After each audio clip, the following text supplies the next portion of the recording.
ఆ మరణ ఛాయలో మనం పడిపోయినప్పుడు, ఆ మరణ అంచులో ఉన్నప్పుడు, ఆ మంచాన పడిపోయినప్పుడు, ఎవరు ఆదరించలేని పరిస్థితిలో ఉన్నప్పుడు, నా అనే వారి అందరూ నన్ను దూషించి హేళన చేసి నన్ను ఎంతగానో కించపరిచి నా నుండి దూరం అయిపోయినప్పటికీ కూడా ఆ శ్రమలో కూడా నేను కదల్చబా. నా దేవుడు నాకు తోడయ్య, నన్ను విడిచిపెట్ట, నన్ను బలపరుస్తాడు, నన్ను నిలబెడతాడు. ఆమేన్, హల్లెలూయా. నీవు నేను కూడా అపవాదిగాడు ఈ యొక్క మనుష్యులు ఎంత కృంగదీయాలని చూసినా నా దేవుడు నన్ను పైకి లేపే దేవుడు అయి ఉన్నాడు, నన్ను నిలబెట్టే దేవుడు అయి ఉన్నాడు. ఆమేన్, హల్లెలూయా. మరణ పాశములు నన్ను చుట్టినక్కడ దేవుడు వాటి నుండి నన్ను పైకి లేపుతాడంట. ఆమేన్, హల్లెలూయా.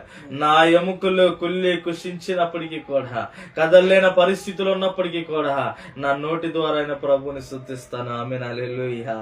ఇది నా నీవు నేను కూడా